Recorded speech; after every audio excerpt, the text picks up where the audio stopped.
So hello everyone and welcome back to this YouTube channel. दोस्तों JKSSB ने junior engineer electrical की vacancy जो है ये 2 दिन पहले अपनी ऑफिशियल वेबसाइट के ऊपर एक एडवर्टीजमेंट नोटिफिकेशन को आउट करके सामने लाया है। ये बहुत लंबे अरसे के बाद वैकेंसी जो है जे इलेक्ट्रिकल की वो सामने आई है, देखने को मिली है। काफ़ी देर से ये सभी वैकेंसी जो है वो पेंडिंग में थी। लगभग 7 से 8 साल पहले जे इलेक्ट्रिकल की कोई रिक्रूटमेंट जो है हमारे JNK यूटी में कंडक्ट करवाई गई थी। और ऐसे में साल 2025 में जब ये रिक्रूटमेंट सामने आई है तो मोस्ट ऑफ द स्टूडेंट्स का एक कॉमन क्वेश्चन है जो कि आप सभी का भी होगा कि सर क्या सिलेबस रहेगा जेई इलेक्ट्रिकल की वैकेंसी के लिए।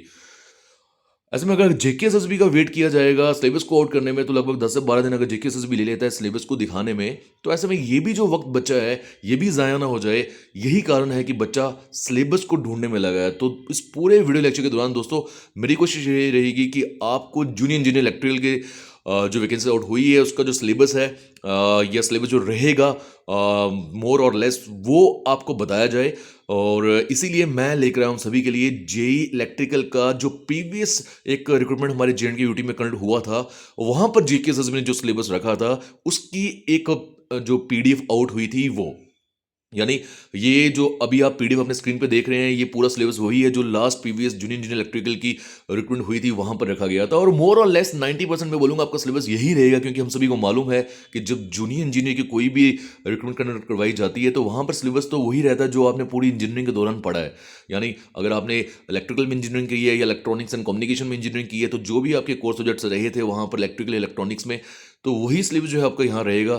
तो अब देखो ऐसा है कि जब इंजीनियरिंग बच्चा कर लेता है तो उसके बाद क्योंकि जेई की जो वैकेंसीज है ये रेगुलर बेसिस पे निकलती नहीं है तो बच्चा जो है वो डाइवर्ट हो जाता है और दूसरे कॉम्पिटिटिव एग्जामिनेशंस के लिए तैयारी करता है। तो ऐसे में क्या होता है कि जो टच है हमारी इंजीनियरिंग के साथ वो बच्चे का हट जाता है। मैं अगर खुद की भी बात करूं तो मैंने साल 2015 में इंजीनियरिंग करी है, उसके बाद कभी जेई इलेक्ट्रिकल की वैकेंसी आउट हुई नहीं।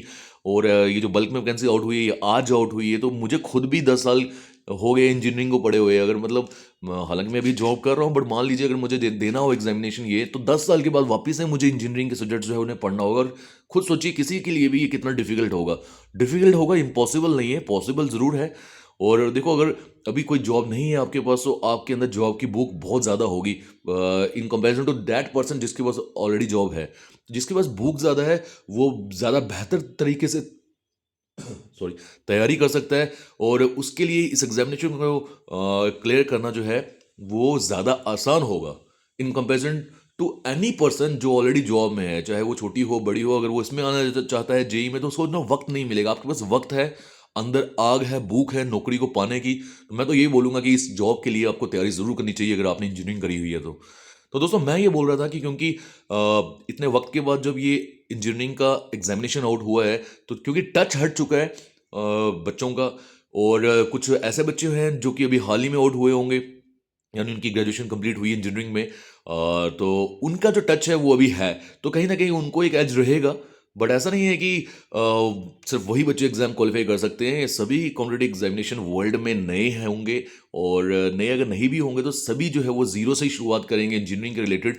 तो इसलिए मैं बोलूँगा कि यार आपको अगर वक्त हो भी गया है इंजीनियरिंग को करे हुए और अगर आप मान लीजिए हाल ही में अभी इंजीनियरिंग पास आउट हुए हैं तो कोई फर्क नहीं पड़ता। इन दोनों केसेस में आप सभी को दोबारा से तैयारी तो करनी ही पड़ेगी। रिवीजन जो है किसी को करनी पड़ेगी, किसी को जीरो से शुरुआत करनी पड़ेगी, बट तैयारी तो करनी पड़ेगी। मैं ऐसा इतना फोकस करके इस चीज़ के ऊपर इसलिए बोल रहा हूँ क्योंकि मुझे पता है उन सभी बच्चों के बारे में जिनका इंजीनियरिंग से टच हट चुका होगा कि उनकी फीलिंग कैसी होगी वापस से इंजीनियरिंग को पढ़ने की। चलिए एक बार सिलेबस के ऊपर आ जाते हैं दोस्तों। कुछ सब्जेक्ट्स ऐसे थे जो कि हमारे इलेक्ट्रॉनिक या इलेक्ट्रिकल इंजीनियरिंग की बात की जाए तो वहाँ पर हमने 6 या 7 या 8 सेमेस्टर में देखने को मिले थे। हमने वहाँ देखे थे और वो इंपॉर्टेंट सब्जेक्ट्स भी थे।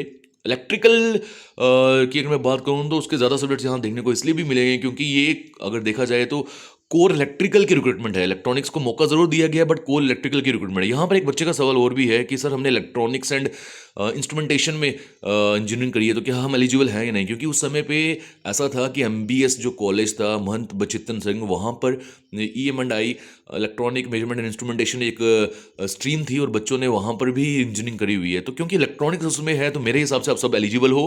लास्ट में जब आप क्वालिफाई करोगे तो एक आपको अपने कॉलेज से हो सकता है कि एक कोई एफिडेविट बनवाना पड़ेगा कि भाई हम इलेक्ट्रॉनिक्स से हमने यहाँ से इंजीनियरिंग करी है, बट और वो बताना पड़ेगा जेकेएसएसबी को, बट आप सब एलिजिबल हो, according to me you all are eligible.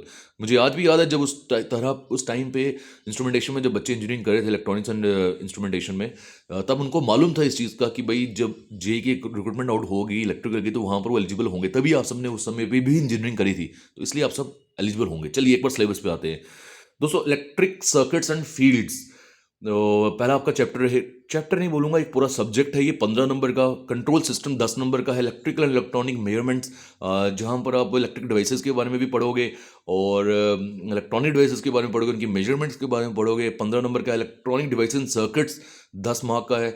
फिर digital electronics and micro processor, ये मेरे हिसाब से इलेक्ट्रॉनिक्स का पूरा सब्जेक्ट है, ये 10 नंबर का है। पावर इलेक्ट्रॉनिक्स एंड ड्राइव्स, ये इलेक्ट्रॉनिक्स का भी है, इलेक्ट्रिकल का भी है, 10 नंबर का है। इलेक्ट्रिकल मशीन्स यहाँ पे पढ़ने को मिलेगा 25 मार्क्स का। और पावर सिस्टम जो है ये भी आपको करना होगा, ये भी 25 मार्क्स का। ये दो सब्जेक्ट्स हैवी वेटेज रख रहे हैं 25-25 नंबर की। ये लास्ट टाइम ऐसा हुआ था, अभी देखेंगे जेकेएसएसबी क्या रखेगा, बट मुझे लगता है मोर और लेस ऐसा ही देखने को मिलेगा। तो कुल मिला के 120 जो है सवाल उस समय में पूछे जाते थे 120 नंबर के लिए। अभी जो है वो भी कुछ इस तरह का ही देखने को मिलने वाला है आपको।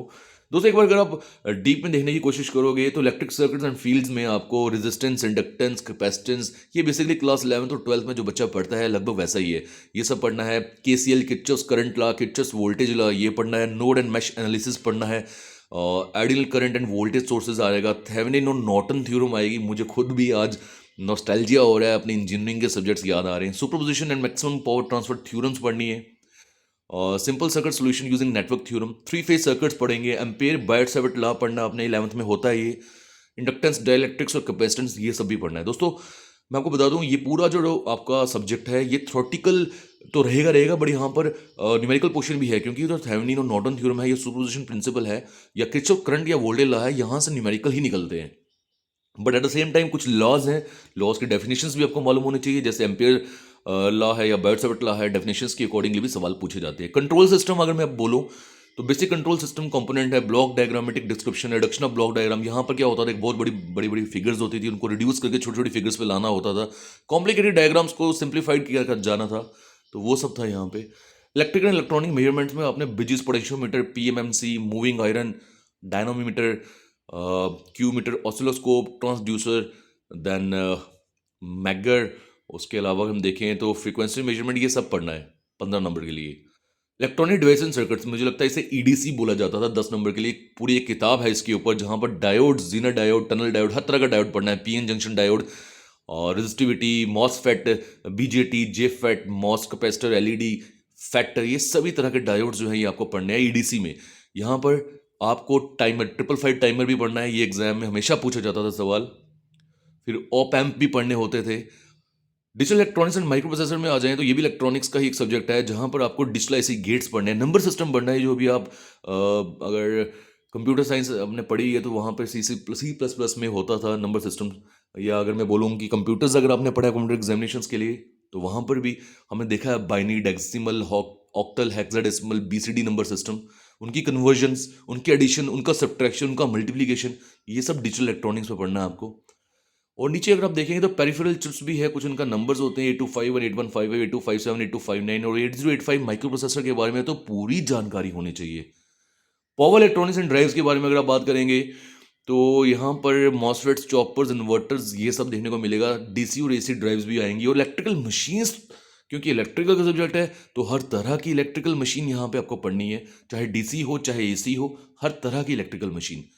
पावर सिस्टम पे अगर आप आ जाओगे तो दोस्तों अलग अलग तरह के पावर सिस्टम्स हैं यहाँ पर, जनरेटर, फीडर, ट्रांसफार्मर, बस बार प्रोटेक्शन, लाइटनिंग प्रोटेक्शन, तो ये सब चीज़ें हैं। वेल्डिंग और electroplating, illumination, electrical heating, utilization of electrical energy के अंडर ये टॉपिक्स आते हैं, ये सब पढ़ने हैं।